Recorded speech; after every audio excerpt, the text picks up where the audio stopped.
हुआ। नमस्कार भाई सभी लोगों को, एक बार जल्दी से कमेंट में आ जाओ। नमस्कार सभी लोगों को।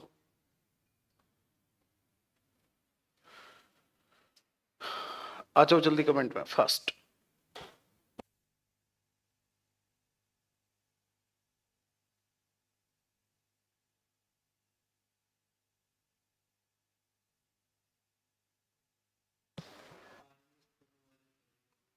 हाँ जी,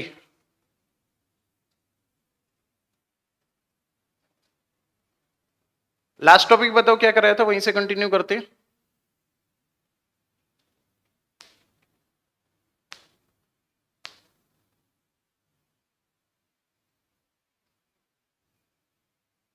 वीडियो में दिक्कत आ रही है, कमेंट पढ़ ले एक बार।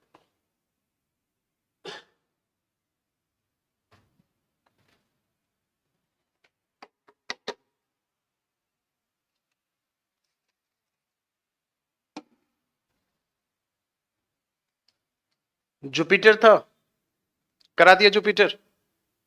चलो नेक्स्ट हेडिंग डालो सैटर्न। नेक्स्ट हेडिंग डालो सैटर्न।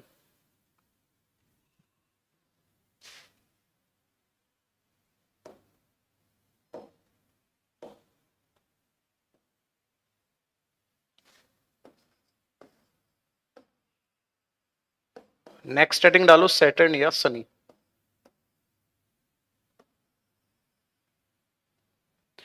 सैटर्न की अगर हम बात करेंगे तो सबसे पहला पॉइंट होगा इसमें कि ये क्या है, तो आपका आंसर क्या होगा? It is a gaseous planet. ये क्या है? एक गैसियस प्लेनेट है, ठीक है ना। ये क्या है? एक गैसीय ग्रह है। ये एक गैसीय ग्रह है, गैसियस प्लेनेट है, इसीलिए इसको।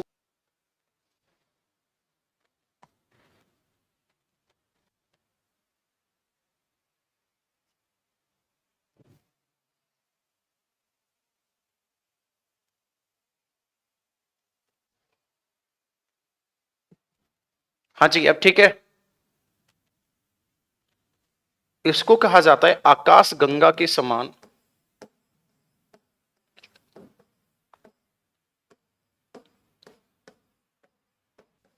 इसको आकाश गंगा के समान ग्रह कहा जाता है। ओके, नेक्स्ट पॉइंट होगा इट ऑल्सो सराउंडेड बाई।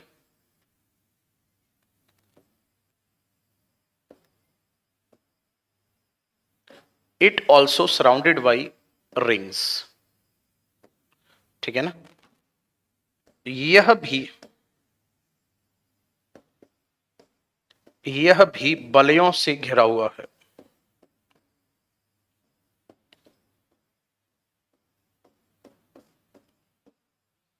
यह भी बलयों से घिरा हुआ है। It also surrounded by.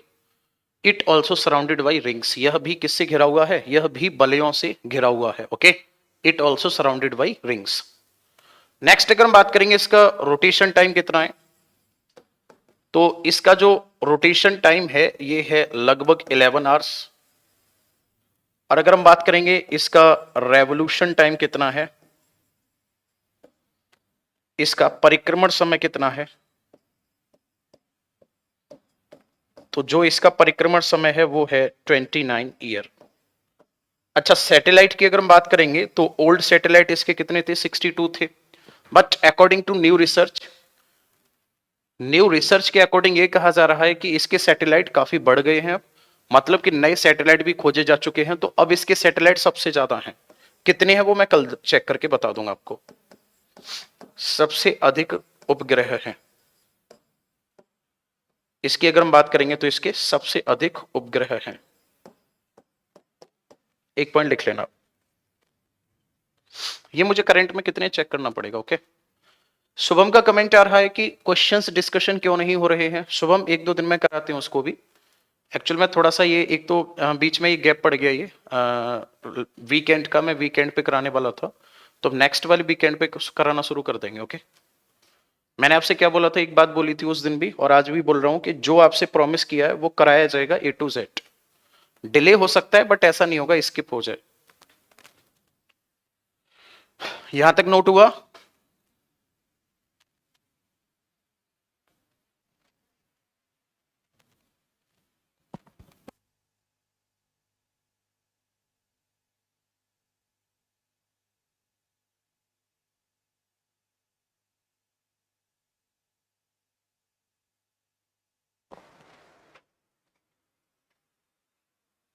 हाँ जी,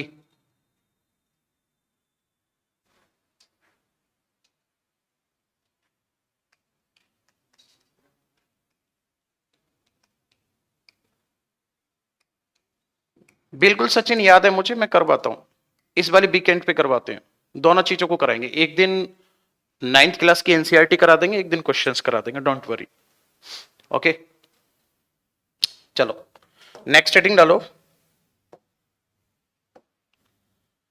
अगला हेडिंग होगा इसके बाद, फिर नेक्स्ट अगर हम बात करेंगे तो यूरेनस।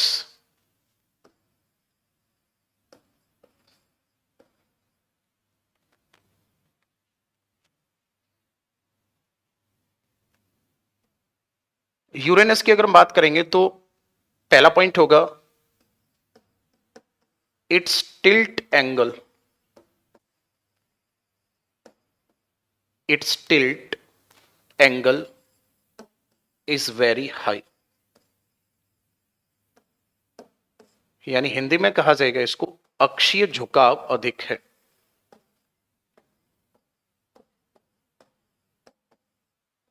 इसका अक्षीय झुकाव अधिक है।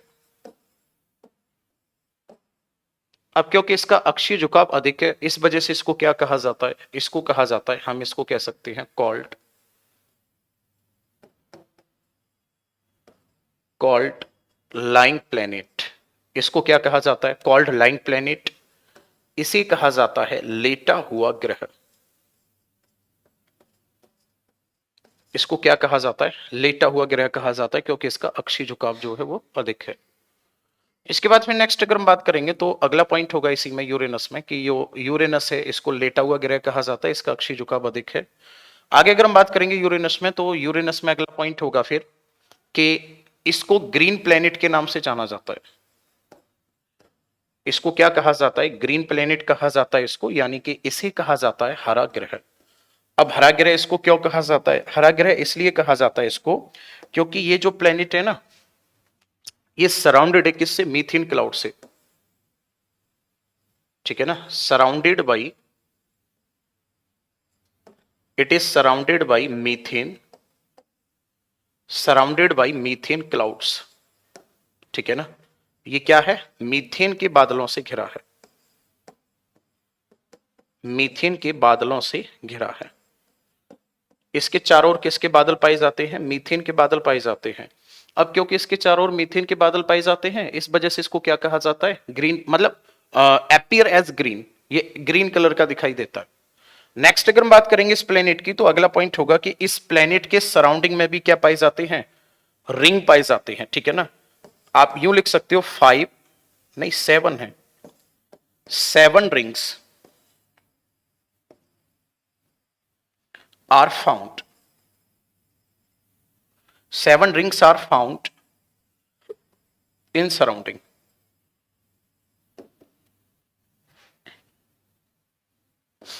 चारों ओर, इसके चारों ओर क्या होता है? तो आपका आंसर होगा चारों ओर 7 वलय।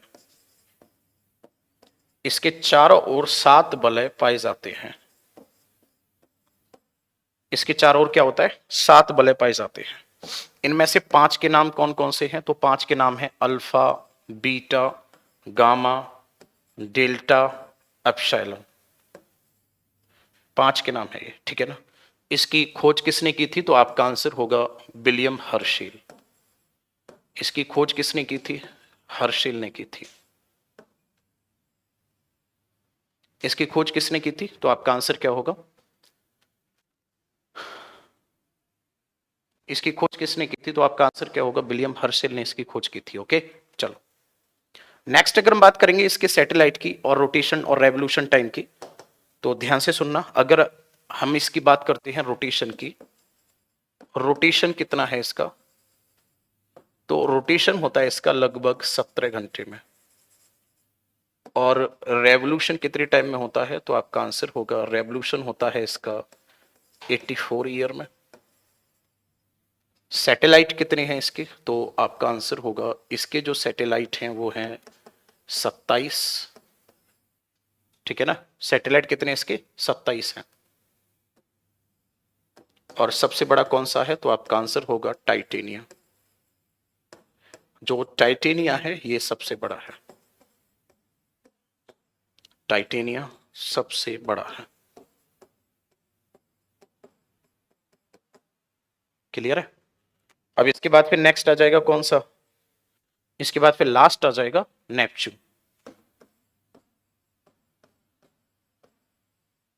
नेपच्यून मतलब कि वरुण। नेपच्यून मतलब कि वरुण।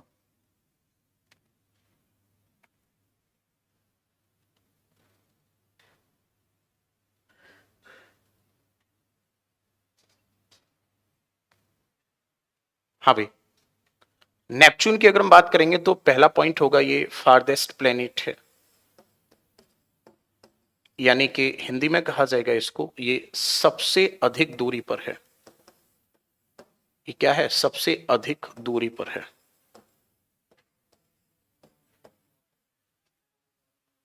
ये सबसे अधिक दूरी पर है। ओके,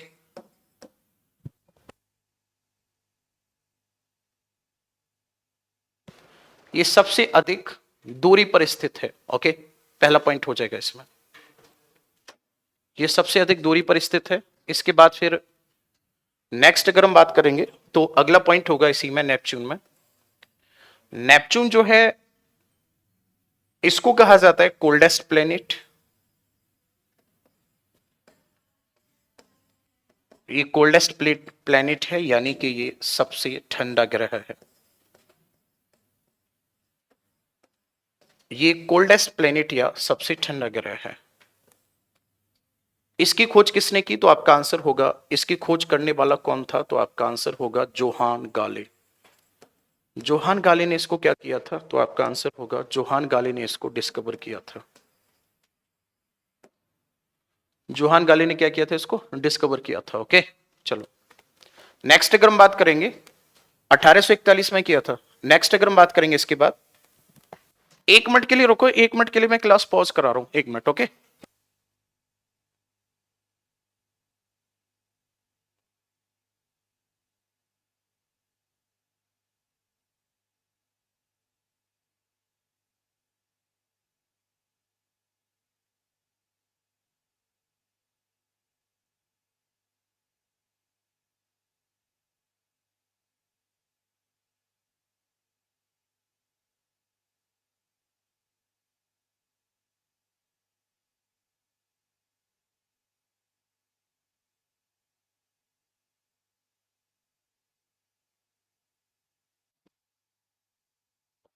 हाँ जी, क्लियर है यहां तक। चलो इसके बाद फिर नेक्स्ट आगे अगर हम बात करेंगे तो अगला पॉइंट होगा इसी नेपच्यून में, अगला पॉइंट होगा नेपच्यून का रोटेशन टाइम कितना है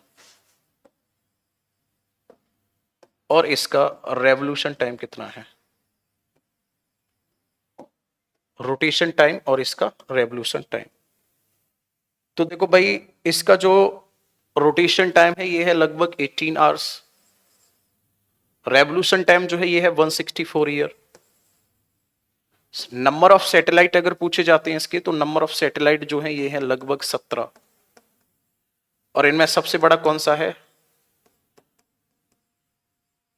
तो जो टिट्रॉन है ना वो सबसे बड़ा है। ये हो गए पूरे, और एग्जाम में सबसे कम पूछे जाते हैं।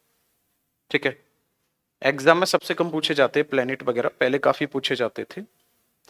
अब हम आ जाते हैं, यहीं से आगे बढ़ेंगे। अब आप जल्दी से हेडिंग डालो मून। ओके, कुछ पॉइंट बोल के लिखा दूं मैं, कमेंट करो जल्दी से।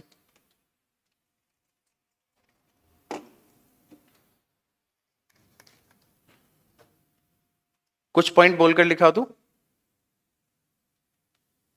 चलो वेरी गुड। हाँ, एक और चीज, कल आपका जो क्लास होगा इंडियन ज्योग्राफी से मैं शुरू कर रहा हूँ इसको, नया वाला बैच जो है वो आपके साथ ही चलाएंगे उसको। और कुछ ना कुछ आपको फायदा भी मिलेगा, क्योंकि उसमें जो नई चीजें कराई जाएंगी, सिंपल सी बात है, वो आपको पढ़ने को मिलेंगी।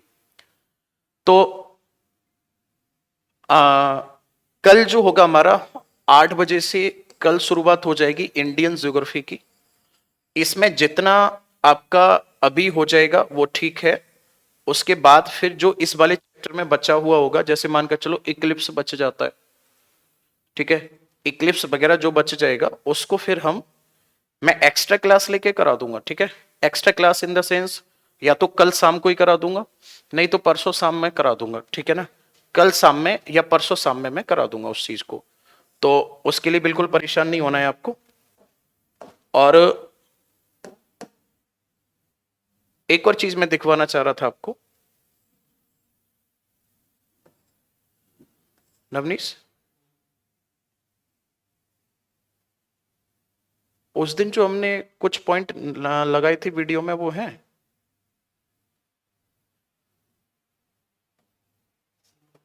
हाँ?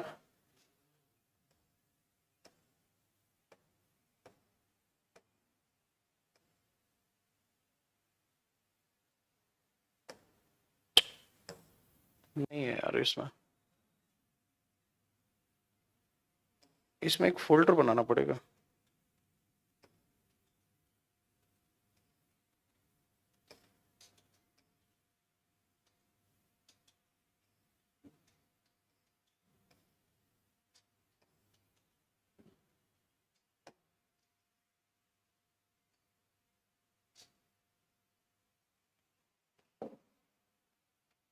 हाँ भाई, तो इसमें जो बचा हुआ सेक्शन होगा ना, ठीक है ना, इसमें जो बचा हुआ सेक्शन होगा उसको हम अलग से कंप्लीट कर लेंगे, ओके।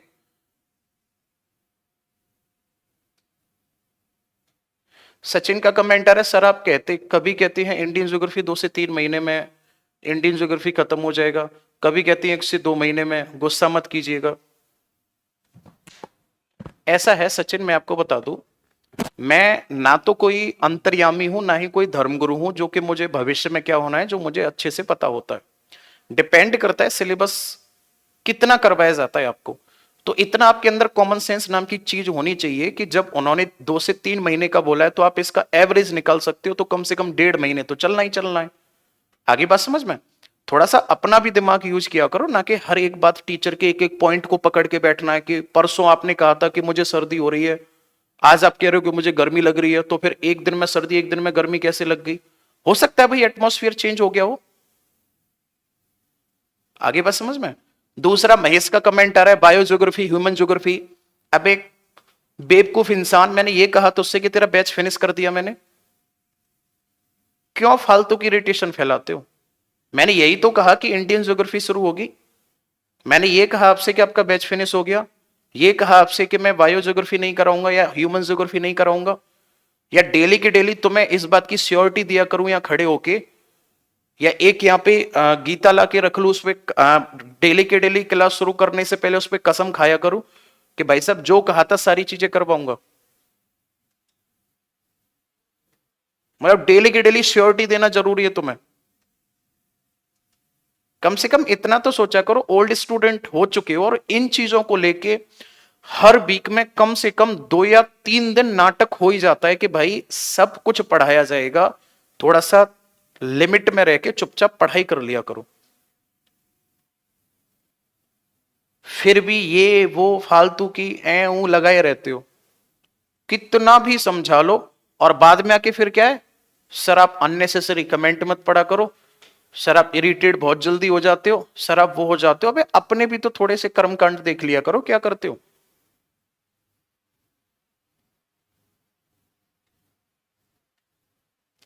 अब उल्टा मुझे और सजेशन दे देते हो कमेंट मत पढ़ा करो। मेरे सामने यहाँ पे कोई स्टूडेंट तो बैठा नहीं, स्क्रीन पे बार बार कमेंट आ रहा है, तो कमेंट नहीं पढ़ूंगा किसे पढ़ूंगा भाई?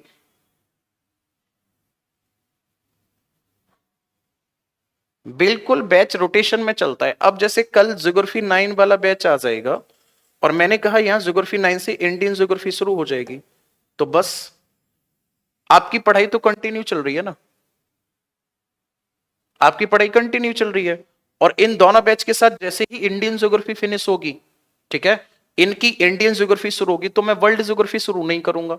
वर्ल्ड ज्योग्राफी की जगह मैं यहां पे ह्यूमन ज्योग्राफी और बायो ज्योग्राफी शुरू करूंगा। इन्हीं के साथ तुम्हारी भी हो जाएगी, दोनों बैचों की पूरी करा दूंगा।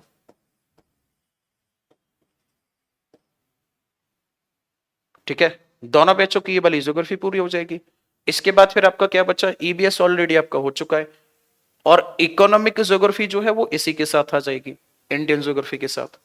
आपका बैच फिर फिनिश हो जाएगा, इनकी वर्ल्ड ज्योग्राफी बचेगी, इसके साथ फिर मैं नया बैच लेके आऊंगा। हेडिंग डालो जल्दी से, मून।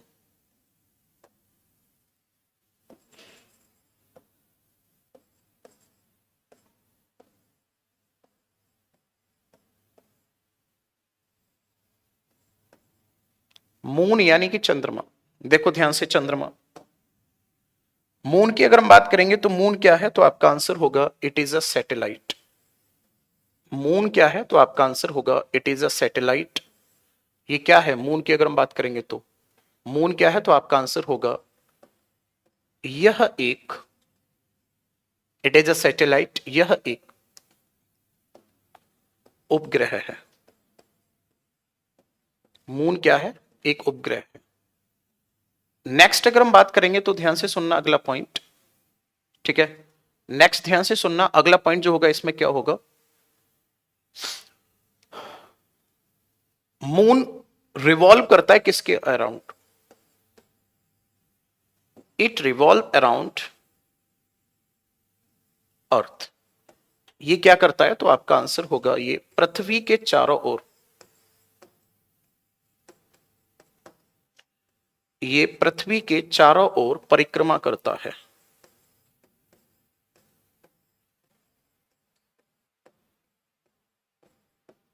चंद्रमा क्या करता है, पृथ्वी के चारों ओर परिक्रमा करता है। कमेंट करके बताओ मुझे, क्या चंद्रमा का खुद का अपना प्रकाश है? हाँ जी, क्या चंद्रमा का खुद का अपना प्रकाश है? कमेंट करो जल्दी से। नहीं है, रिफ्लेक्टेड लाइट है।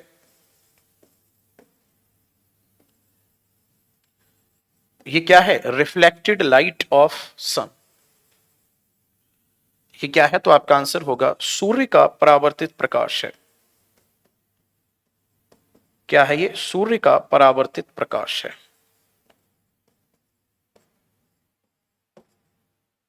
सूर्य का परावर्तित प्रकाश है। ओके, चलो नेक्स्ट अगर हम बात करेंगे जो मून है, मून की अगर हम बात करेंगे तो मून का रोटेशन टाइम कितना होता है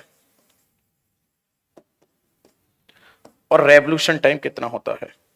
तो मून के रेस्पेक्ट में अगर हम बात करेंगे तो याद रखना, मून का ये वाला टाइम और ये वाला टाइम, ये दोनों टाइम सेम है, और ये हैं कितने, तो ये हैं 27 दिन 7 घंटे। ये टाइम कितना है, 27 दिन 7 घंटे, बराबर हैं दोनों। इसका मतलब ये हुआ कि 27 दिन 7 घंटे में ऐसे भी घूम रहा है और यूं भी घूम रहा है, अपनी एक्सिस के अलोंग, ये वाला जो होता है, मतलब ये भी ऐसे भी घूम रहा है और यूं भी घूम रहा है। तो मानकर चलो ये है अर्थ यहां पे, और इसके सामने ये वाला भाग है। तो जितनी टाइमिंग में ये घूमकर यहां आएगा, उतनी ही टाइमिंग में घूमकर यहां भी आ जाएगा। इसका सेंस ये निकलता है कि हमेशा जो भाग सूर्य के सामने है, सॉरी इसके सामने है, इन दोनों के जो भाग एक दूसरे के सामने हैं, ये हमेशा ऐसे ही बने रहेंगे। या आप इस बात को यूं कह सकते हो कि हम कभी भी मून का ये वाला भाग नहीं देख सकते। क्यों? क्योंकि इसका रोटेशन और रेवोल्यूशन टाइम सेम है। ये एसएससी में क्वेश्चन आता है, we can see only one part of moon, why? तो आपका आंसर क्या होगा, we can see only one part of moon because its rotation and revolution time same. आगे बात समझ में, its rotation and revolution time same. तो इसका रोटेशन और रेवोल्यूशन टाइम जो होता है वो हमेशा सेम होता है, इसी वजह से हमें मून जो है वो उसका हमें बैक साइड उसकी दिखाई नहीं देती है। क्लियर है यहां तक? चलो अगला पॉइंट। अब अगर हम बात करेंगे क्या मून पर क्रेटर हैं? तो आपका आंसर होगा हाँ है। मून पर क्या दिखाई देते हैं? Craters are found. यहां पे क्या पाए जाते हैं? क्रेटर पाए जाते हैं। यहां पर क्रेटर पाए जाते हैं। ये तो चंद्रमा से भी दिखाई देते हैं, सॉरी टेलीस्कोप से यहां से भी दिखाई देते हैं। और यहां पे क्या है? माउंटेन भी है। और इस माउंटेन का नाम क्या है? तो जो माउंटेन है इसका नाम है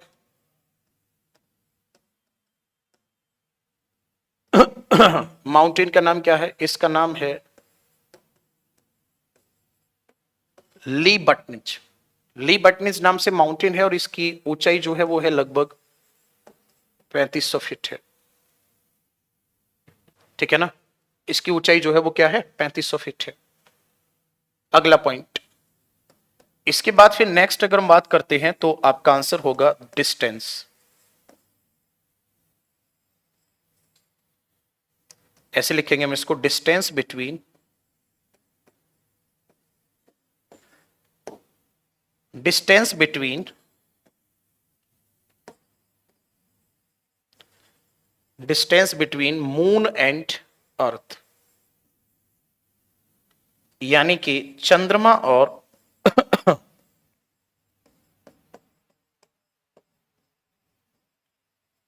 चंद्रमा और पृथ्वी के बीच दूरी। इसकी अगर हम बात करेंगे तो ये जो डिस्टेंस है ये मैक्सिमम और मिनिमम कब होगी? मैक्सिमम की अगर हम बात करेंगे तो ये मैक्सिमम जो होती है डिस्टेंस कितनी होती है? 464000 किलोमीटर। और जो मिनिमम होती है ये कितनी होती है? ये होगी 406।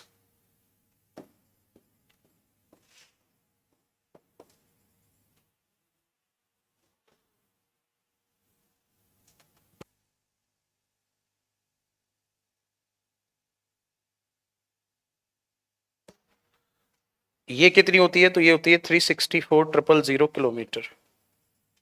अप्रोक्सीमेटली 4 लाख के समथिंग अबाउट है।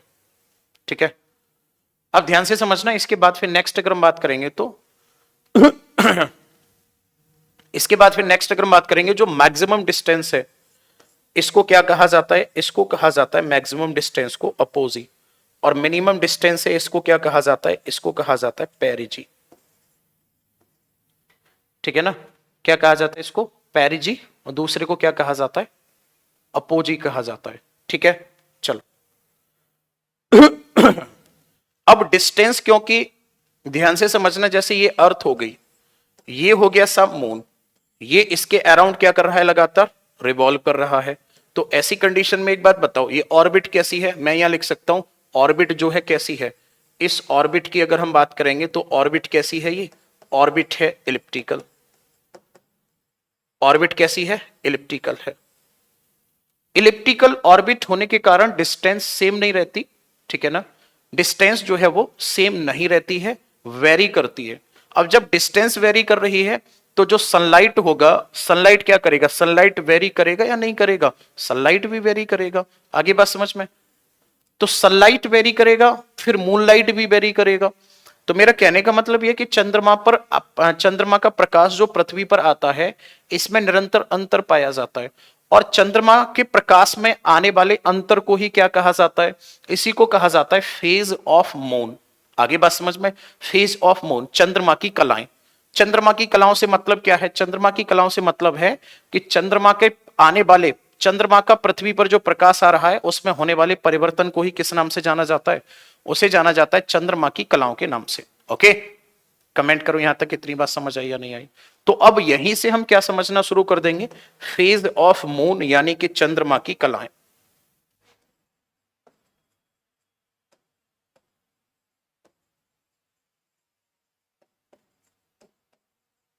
फेज ऑफ मून यानी कि चंद्रमा की कलाएं।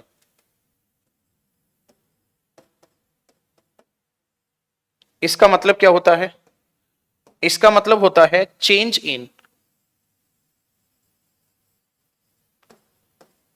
Change in moonlight, change in moonlight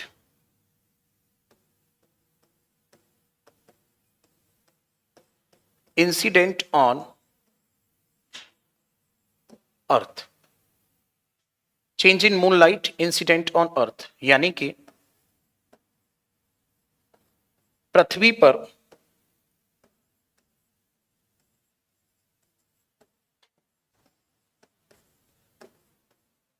पड़ने वाले पृथ्वी पर पड़ने वाले चंद्रमा के प्रकाश में अंतर, पृथ्वी पर पड़ने वाले चंद्रमा के प्रकाश में अंतर को ही क्या कहा जाता है? चंद्रमा की कलाएं कहा जाता है। ओके, इसको क्या कहा जाता है? चंद्रमा की कलाएं कहा जाता है। ओके, चलो अब ध्यान से समझना, आगे जो मैं बता रहा हूं उस पॉइंट को समझना, अलग से समझते हैं उसको। ऐसे देखो ध्यान से, मानकर चलो यहां पे ये हमने मान लिया, ये क्या है? ये मान लिया हमने कि भाई साहब ये है सन, ठीक, और ये है मून।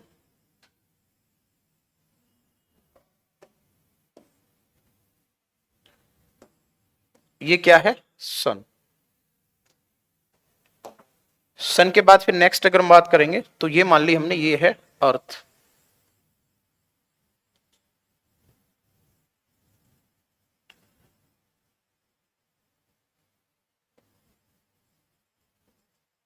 क्लियर है? ये सन हो गया, ये अर्थ हो गई। अब होता क्या है, ध्यान से समझना, जब ये सन हो गया, ये अर्थ हो गई, तो इनके बीच में कौन आ गया? इनके बीच में यहां पे चंद्रमा आ जाता है। तो क्या चंद्रमा हमें पूरा दिखाई देगा? नहीं। क्यों? हमें चंद्रमा केवल और केवल उतना दिखाई देगा जितना हमारे सामने होगा, इतना दिखाई देना चाहिए। लेकिन यहां पे तो चंद्रमा, क्या नाम है, यहां पे तो सनलाइट ही नहीं है।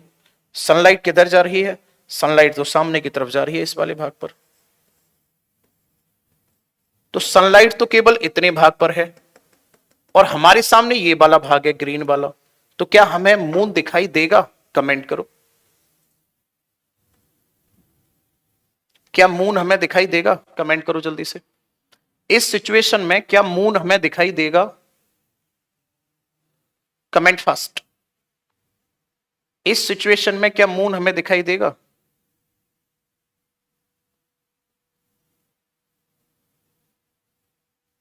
इस सिचुएशन में मून हमें दिखाई नहीं देगा। अर्पित, जितना आप एक्स्ट्रा माइंड चलाते हो इसको स्थिर करो, आगे भविष्य के लिए अच्छा रहेगा। आगे बात समझ में? हर कमेंट अपोजिट में आ रहा है, पूरी क्लास कमेंट कर रही है, समझ आ गया। और एक छोटी सी बात कि चंद्रमा पर क्रेटर पाए जाते हैं, वो तुम्हें समझ नहीं आ रही। तुम्हें ये भी समझ नहीं आ रहा कि मून दिखाई देगा या नहीं देगा। बस तुम्हारा कमेंट ये आ रहा है मैं प्रूडेंस में पढ़ता हूं, ये वो अननेसेसरी कमेंट जिनकी कोई जरूरत ही नहीं है। सुधर जाओ थोड़े से। ओके, इस सिचुएशन में हमें मून दिखाई नहीं देगा। क्यों दिखाई नहीं देगा? क्योंकि जो ग्रीन वाला पार्ट है वो हमारे सामने है। मानकर चलो आप इस जगह पर हो तो ग्रीन वाला पार्ट आपके सामने है, लेकिन सनलाइट तो अपोजिट डायरेक्शन में है। तो इस सिचुएशन में हमें मून दिखाई नहीं देगा। और जब मून दिखाई नहीं देगा तो रात कैसी हो जाएगी? अंधेरी हो जाएगी। और जब रात अंधेरी होती है, मतलब बिल्कुल भी चंद्रमा की रोशनी आपको दिखाई नहीं देगी, तो इसी सिचुएशन को कहा जाता है क्या? ये क्या था? मून। इस सिचुएशन को क्या कहा जाएगा? तो इस सिचुएशन को कहा जाएगा new moon. New moon in the sense, आप हिंदी में बोलोगे अमावस्या। इसको क्या कहा जाएगा? अमावस्या कहा जाएगा। अब मान लेते हैं कि आज अमावस्या है, ठीक है, मान लिया हमने कि आज अमावस्या है। ध्यान से सुनना, तो आज अमावस्या है, चंद्रमा दिखाई नहीं दे रहा, तो इसका मतलब रात कैसी होगी? अंधेरी होगी। मैं लिख देता हूं, रात में कैसा रहेगा? पूरी रात अंधेरा रहेगा। क्लियर है? अब चंद्रमा, आज अमावस्या थी ना, तो आज से चंद्रमा थोड़ा सा अब यहां से ऊपर की तरफ जाएगा। यहां से चंद्रमा जब थोड़ा सा ऊपर की तरफ जाएगा तो लगभग अमावस्या के तीसरे चौथे दिन, कौन से दिन? तीसरे चौथे दिन, लगभग इतना दिखाई देगा, जिसे ईद का चांद कहा जाता है। इसको कहा जाएगा क्रेस्केंट शेप। इसको क्या कहा जाता है? क्रेस्केंट शेप कहा जाता है। हिंदी में इसी को बोला जाता है हंसिए के आकार का, हंसिए के आकार का दिखाई देगा, यानी ईद का चांद। क्लियर है? चलो इसके बाद फिर नेक्स्ट अगर हम बात करेंगे, यहां से फिर 7वें 8वें दिन क्या होगा? 7वें 8वें दिन क्या होगा? चंद्रमा जो होगा आपको दिखाई देगा लगभग आधा। तो मैं 1/2 कर देता हूं। जब चंद्रमा ठीक इसके परपेंडिकुलर होगा तो आपको आधा दिखाई देगा। ओके, इसके बाद फिर क्या होगा यहां पे? फिर नेक्स्ट अगर हम बात करेंगे तो लगभग 11-12वें दिन कैसा दिखाई देगा? 11 या 12वें दिन कैसा दिखाई देगा? तो आपको दिखाई देगा चंद्रमा 3/4। और ठीक 14वें दिन कैसा दिखाई देगा चंद्रमा? तो अगर मैं 14वें दिन की बात करता हूं तो आपको चंद्रमा आ जाएगा यहां पे। क्लियर है? चंद्रमा है अब यहां पे, और पृथ्वी भी इसके साथ घूम रही है। आगे बात समझ में? पृथ्वी भी इसके साथ ही है, चंद्रमा के कहीं भागी नहीं है पृथ्वी। ठीक है, चाहो तो आप बना सकते हो यहां पे पृथ्वी को भी, ऐसे बना देता हूं मैं, यूं। ठीक है ना? पृथ्वी भी इसी के साथ है। ठीक है, चलो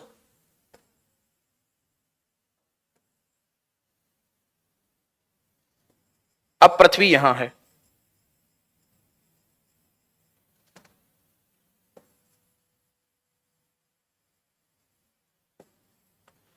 अब है क्या, आप एक चीज देख रहे हो यहां पे, ध्यान से सुनना मेरी बात को, जो मैं बताना चाह रहा हूं।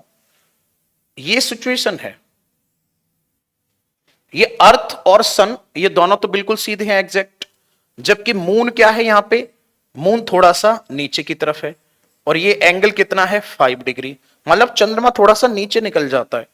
तो अब क्या होगा? सूर्य का प्रकाश चंद्रमा पे पड़ेगा, हाँ या ना? और जब सूर्य का प्रकाश चंद्रमा पे पड़ेगा तो दिखाई देगा।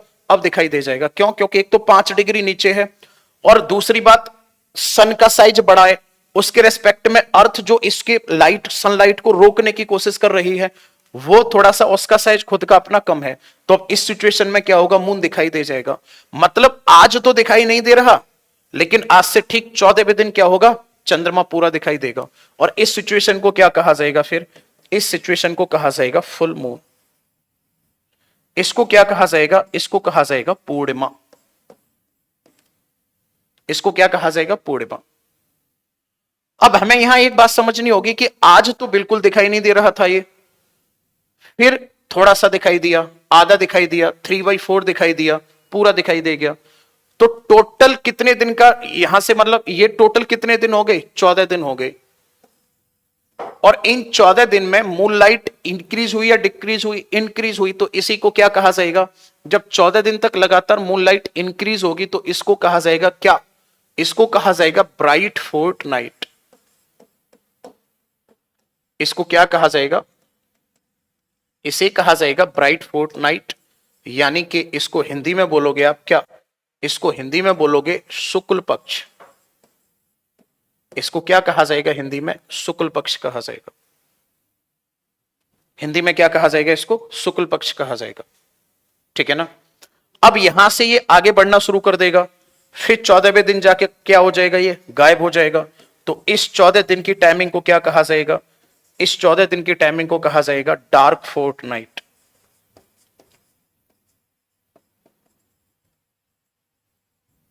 इसको क्या कहा जाएगा? कृष्ण पक्ष कहा जाएगा,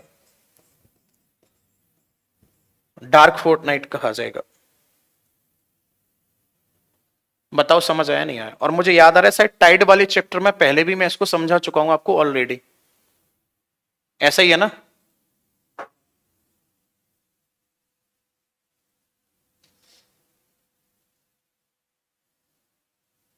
पहले भी मैं बता चुका हूं ना इस चीज को। डार्क फोर्टनाइट, ब्राइट फोर्टनाइट क्या होता है?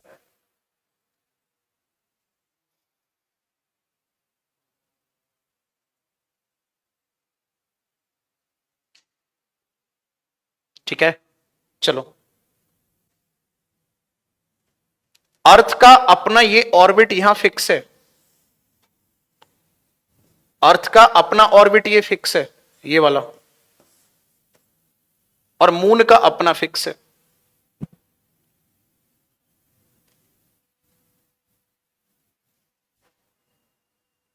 अर्थ का अपना ऑर्बिट फिक्स है, मून का अपना ऑर्बिट फिक्स है। पूरा समझा चुका हूं, फिर पहले बताया क्यों नहीं कि ये सर पढ़ा चुके हो इसको। ओवरऑल मैंने बताया क्या, एक बार और इसको देख लो यहां पे, सन, मून और अर्थ, क्या कहा जाएगा इसको? इसको कहा जाएगा न्यू मून। इसके बाद फिर ठीक 14वें दिन क्या होगा? सन, अर्थ, मून। इसको क्या कहा जाएगा? Full moon. इसको कहा जाएगा पूर्णिमा। इस 14 दिन की टाइमिंग को क्या कहा जाएगा?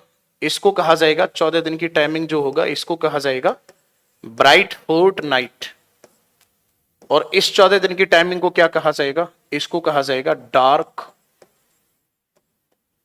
इसको कहा जाएगा डार्क फोर्ट नाइट।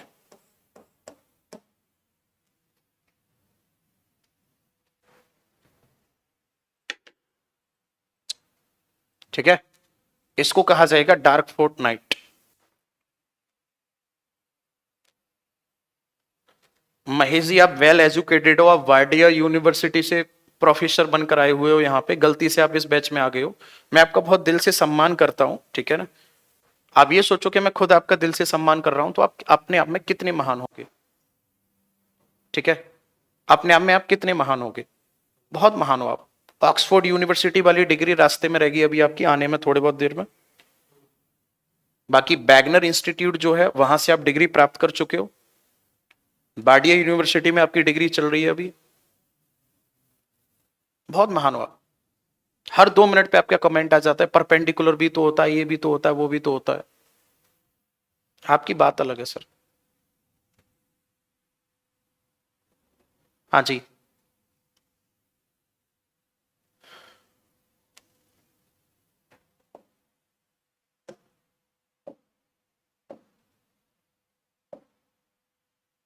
कहाँ गया वो? अच्छा, ये फेज ऑफ मून में हम लोगों ने क्लियर किया था, आगे बात समझ में? चलो एक बार कमेंट करना, सन, अर्थ और मून ये परपेंडिकुलर कौन से दिन होंगे? अगर आज मानकर चलो पूर्णिमा है, तो आज पूर्णिमा है तो पूर्णिमा के बाद फिर कौन से दिन मून जो होगा परपेंडिकुलर पहुंच जाएगा? कौन से दिन परपेंडिकुलर पहुंच जाएगा?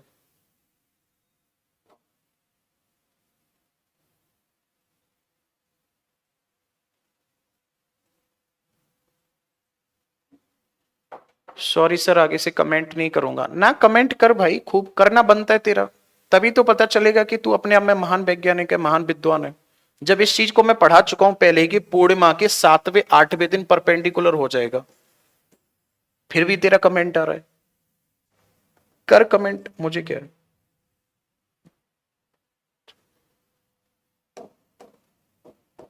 अब देखो एक पॉइंट और समझो, यही नोट करके लिखो। जब डिस्टेंस मिनिमम होगी,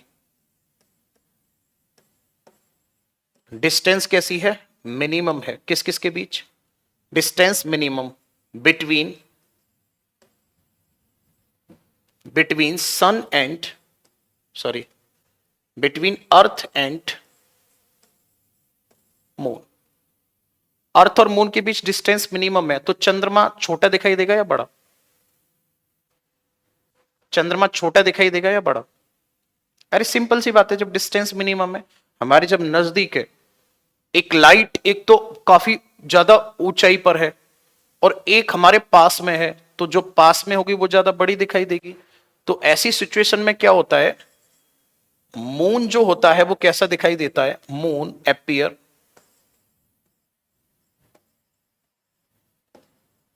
appear एज बिगर।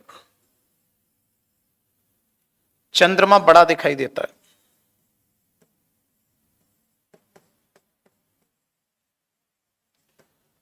चंद्रमा कैसा दिखाई देता है? बड़ा दिखाई देता है। और जब चंद्रमा बड़ा दिखाई देगा तो कितना बड़ा दिखाई देगा? देखो ध्यान से, ये 14% तो बड़ा दिखाई देता है और 40% ज्यादा चमकीला होता है।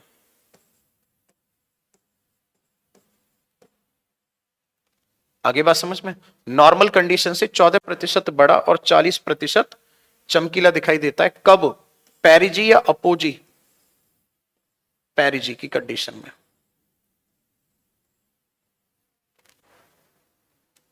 ठीक है, तो फिर इसी कंडीशन को क्या कहा जाता है? It is called super moon. इसी को क्या कहा जाता है? It is called super moon.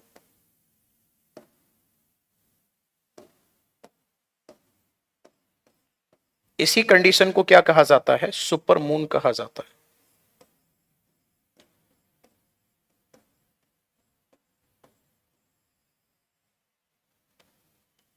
Clear है? अब एक और नया पॉइंट सिखाते हैं। आपने एक वर्ड सुना होगा, सुपर मून क्या हो गया? चंद्रमा का पेरिजी की कंडीशन में बड़ा दिखाई देना। मैं लिख देता हूं यहां पे, क्या बताया मैंने? Super moon. चंद्रमा का इसमें साइज कैसा हो जाता है? साइज थोड़ा सा बढ़ जाता है, ये सुपर मून होगा।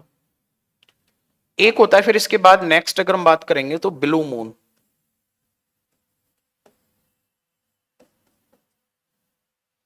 मैंने आपको बताया कि आज अगर मैंने मान लिया कि आज है न्यू मून,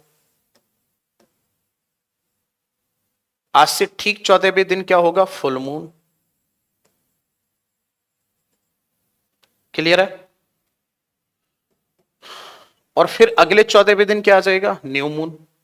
तो कंडीशन ये रहती है, एक महीने में एक अमावस्या एक पूर्णिमा होती है। समझ रहे हो ना क्या कह रहा हूं? एक महीने में एक अमावस्या एक पूर्णिमा होती है। कभी कभी क्या होता है, ये रैंडमली, मतलब ऐसा तो है नहीं फिक्स है कि भाई 5 तारीख को ये होगा तो हर साल होगा ही होगा। कभी कभी क्या होता है ना, रैंडमली ऐसी कंडीशन आ जाती है कि एक महीने में 2 पूर्णिमा हो जाती है। एक महीने के अंदर ही 2 पूर्णिमा हो गई। जब एक महीने के अंदर 2 पूर्णिमा हो जाती है, तो जो सेकंड वाली पूर्णिमा है उसके दिन जो दिखाई देगा मून, सेकंड वाली जो पूर्णिमा है उसके दिन, सेकंड वाली पूर्णिमा जो है उस दिन जो दिखाई देगा मून, उसको ब्लू मून कहा जाएगा। आगे बात समझ में? उसको क्या कहा जाएगा? ब्लू मून कहा जाएगा। सुपर मून का मतलब समझ आ गया, साइज बड़ा होना। और ब्लू मून की अगर हम बात करेंगे तो ब्लू मून का मतलब क्या होगा? ब्लू मून की अगर हम बात करेंगे तो ब्लू मून का मतलब क्या होगा? सेकंड डे जो दिखाई देगा, सेकंड डे जो दिखाई देगा, मतलब सेकंड पूर्णिमा वाले दिन जो चंद्रमा दिखाई देगा उसको क्या कहा जाएगा? उसे कहा जाएगा ब्लू मून। कमेंट करो समझ आया नहीं आया। मैं लिख रहा हूं what is the meaning of blue moon, तो इसकी डेफिनेशन हो जाएगी,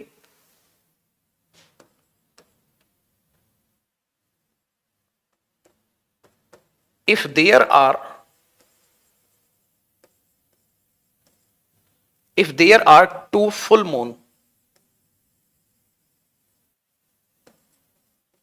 in 1 month, 1 month, then second full moon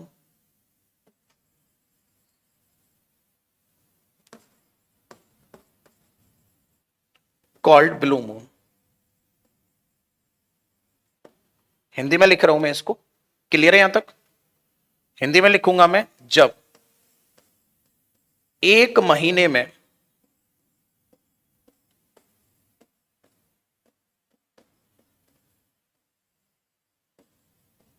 दो पूर्णिमा हो तो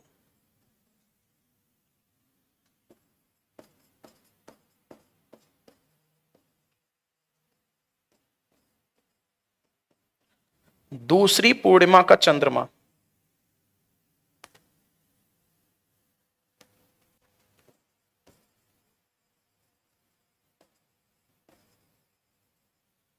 ब्लू मून कहलाता है।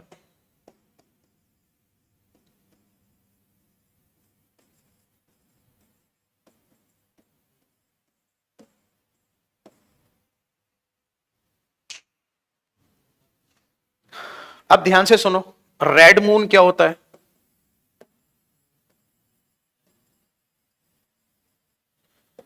रेड मून क्या होगा? एक तो सुपर मून की कंडीशन बन जाए, किसी महीने ऐसा हो सुपर मून भी बन रहा है, और सुपर मून के साथ साथ ब्लू मून भी बन रहा है, दोनों एक साथ दिखाई दे रहे हैं, तो इस सिचुएशन को ही क्या कहा जाएगा? इस सिचुएशन को कहा जाएगा रेड मून। इसको क्या कहा जाएगा? रेड मून कहा जाएगा। मतलब चंद्रमा नजदीक भी है और दो पूर्णिमा भी है जिस महीने में, तो जिस दिन ये सिचुएशन होगी कि चंद्रमा मतलब सेकंड, देखो दो पूर्णिमा है इसका मतलब ब्लू मून हो गया, और ब्लू मून वाले दिन चंद्रमा नजदीक और आ गया, तो इसी को फिर कहा जाएगा रेड मून। इसी को क्या कहा जाएगा? रेड मून कहा जाएगा। कमेंट करो ये तीनों वर्ड समझ आए या नहीं आए? Super moon, blue moon, red moon.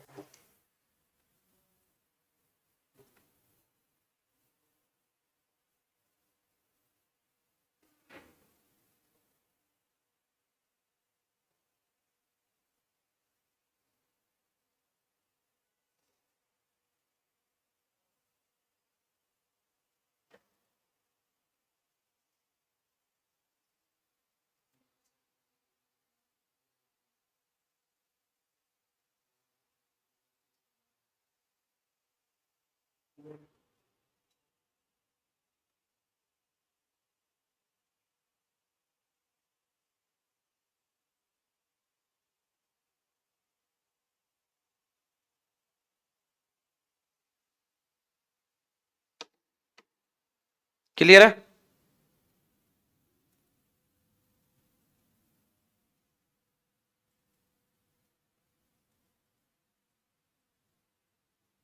अर्थ जिस टाइम सन के सबसे अधिक डिस्टेंस पर होती है तो उसकी कंडीशन को क्या कहते हैं? एसएससी में पूछता है। ठीक है, एसएससी पूछता है। ओके, हम बताता है इसको। देखो,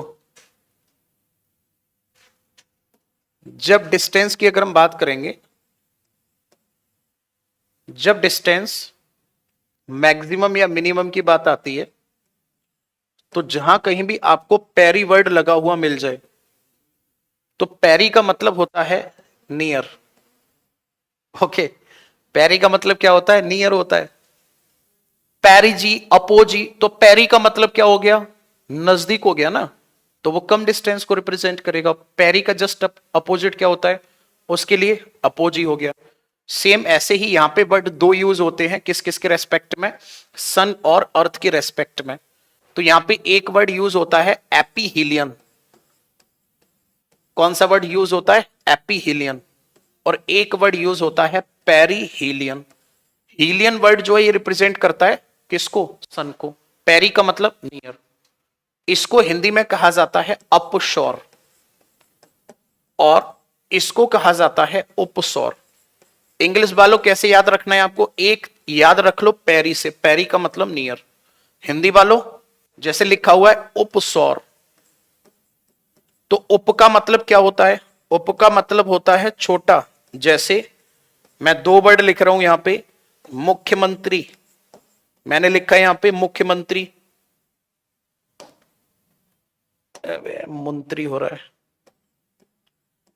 एक लिखा मैंने मुख्यमंत्री और एक लिखा मैंने उप मुख्यमंत्री। तो दोनों सिचुएशन में कौन सा छोटा होगा? सिंपल सी बात है, ये वाला। तो उप का मतलब छोटा होगा, जब छोटा होगा तो डिस्टेंस कम होगी। तो उपशौर कहा जाता है जब डिस्टेंस कम होती है, अपशौर कहा जाता है जब डिस्टेंस ज्यादा होती है। ये आपको पढ़ाएंगे, परेशान मत हो। ब्लड मून मैंने बताया कि जब चंद्रमा नजदीक भी हो और ब्लू मून की भी कंडीशन बन रही हो, और उस दिन इक्लिप्स भी हो। तीन सिचुएशन होने पर उसको ब्लड मून कहा जाता है। तीन सिचुएशन होने पर उसको ब्लड मून कहा जाता है। ओके, और बताओ आगे, और कोई डाउट?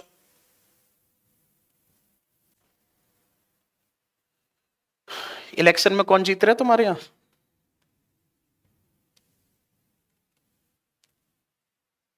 हम्म?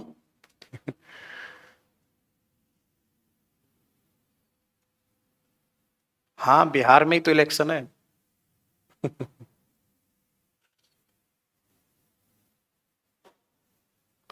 काफी अच्छे खासे जोरों पे चल रहा है।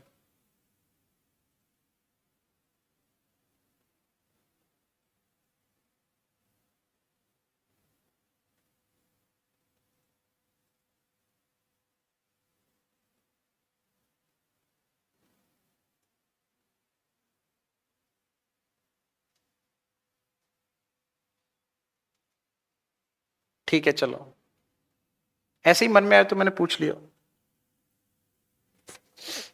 आगे।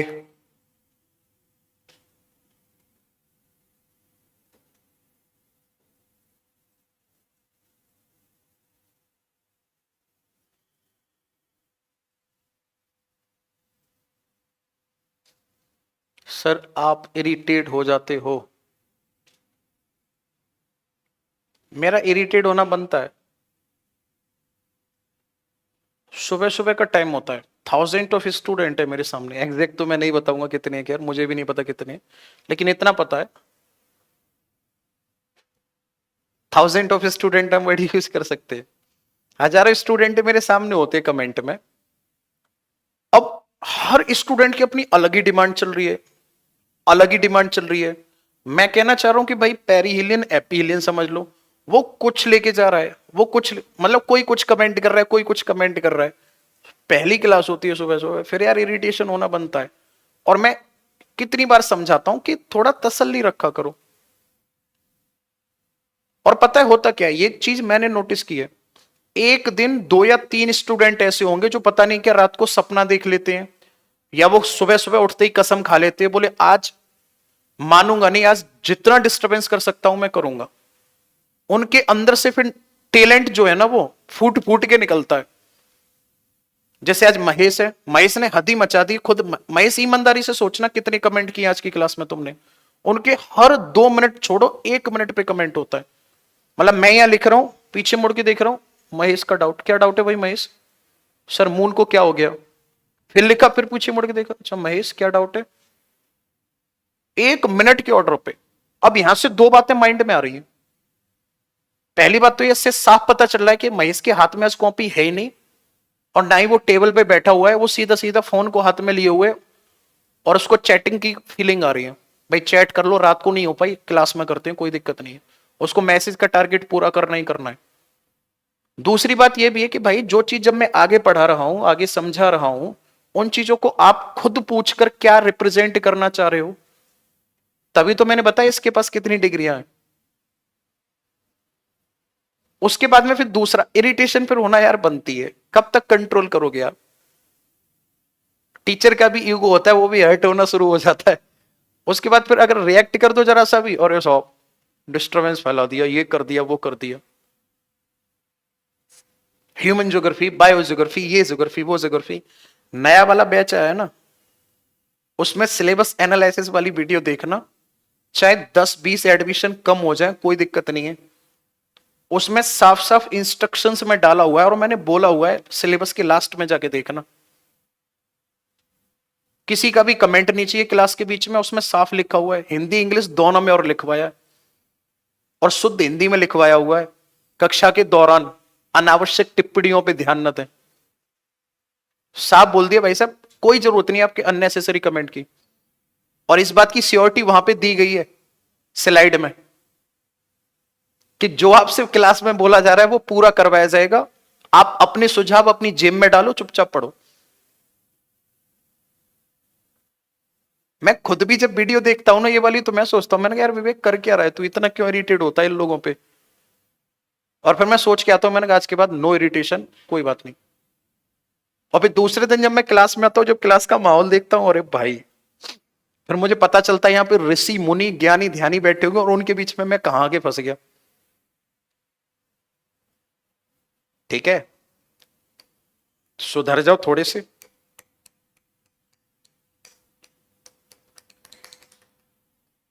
टाइम है भी, यहां तक ये कंप्लीट हो गया, मैंने वो सब आपको बता ही दिया।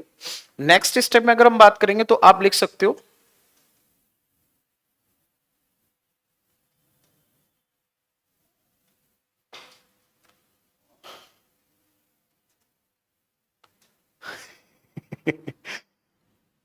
इक्लिप्स। कल कराते हैं इक्लिप्स, कोई दिक्कत नहीं, कल इंडियन ज्योग्राफी की शुरुआत करते हैं। ठीक है, बाल गोपाल हैं सब माफ कर दिया करें। एक तरह से इग्नोर ही करता हूं मैं, माफ ही करता हूं, ठीक है। यही कारण है कि तुम्हारा सिलेबस इतना चल रहा है। क्या यार ये, आपका सिलेबस इतना लंबा चल रहा है, वरना अगर ऐसा कुछ होता ना कि मैं मतलब, एक तो होता है कि भाई अंदर से ही फ्रस्ट्रेट है इंसान, अंदर से फ्रस्ट्रेट होता ना, तो सिलेबस आपका दौड़ गया होता अब तक और आप भी खुश हो जाते, और मैं भी आपसे फिर बड़ा अच्छे से कहता कि देख लो आपसे क्या कहा था, 3 महीने में कोर्स पूरा करा दूंगा, करा दिया ना 3 महीने में। आप भी बोलते सर बहुत अच्छा कराया है, टाइम से सिलेबस फिनिश करा दिया। तो इसलिए कल के लिए तैयार रहो, कल की क्लास जहां तक है यूट्यूब पर भी होगी। क्या भेज दे? कल की क्लास जो है वो यूट्यूब पर भी होगी, वहीं रख दो, और यहां पे भी होगी, और हम वहां पे काफी अच्छे लेवल से पॉइंट को उठाना शुरू कर रहे हैं। सबसे पहले हम दो चीजें सीखेंगे, what is the meaning of physiography, what is the meaning of relief, what is the meaning of structure, what is the meaning of relief, structure, topography, physiography, इन सब का मतलब क्या है, फिर किस टाइप से इंडिया को डिवाइड किया गया है, भारत में आर्कियन चट्टान कहां मिलती हैं, धारवाड़ चट्टान कहां मिलती हैं, कोडप्पा चट्टान कहां मिलती हैं, हिमालय का फॉर्मेशन 3 से 4 क्लास में जाके पूरा होगा, 3 क्लास में कम से कम, उसमें आप अलग अलग पढ़ोगे हिमालय के बारे में कि हिमालय कैसे बना, जियोसिंक्लाइन थ्योरी क्या कहती है, कौन सी थ्योरी क्या कहती है।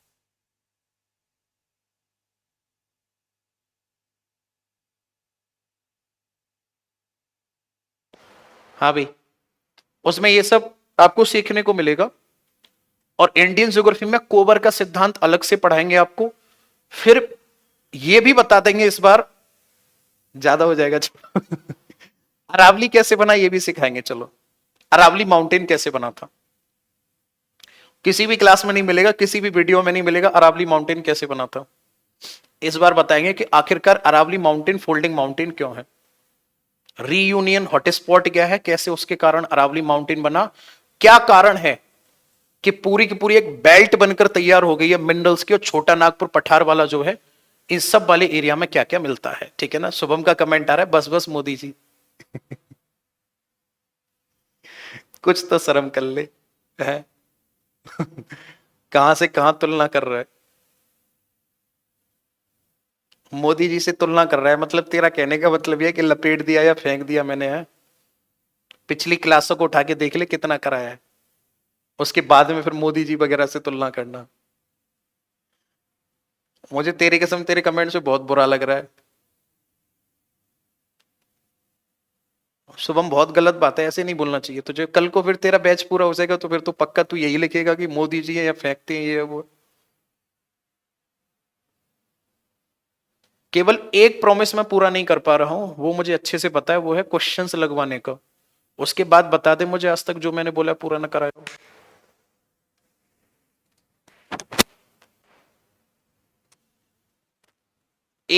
मैं तो सभी लोगों से कह रहा हूं, बता दो मुझे आप, केवल क्वेश्चंस नहीं लगवा पा रहा हूं मैं, और उसके पीछे भी कारण है यार, सैटरडे तक आपकी क्लासेस हो जाती है, उस पे भी हम कुछ ना कुछ काम करते हैं, कंटेंट के साथ मैं कोई कॉम्प्रोमाइज नहीं करता, वो मैं पूरा कराता हूं, क्वेश्चंस पे यार कभी कभी हो जाता है, क्या करूं, बाय द वे कोशिश करते हैं, ठीक है, चलो।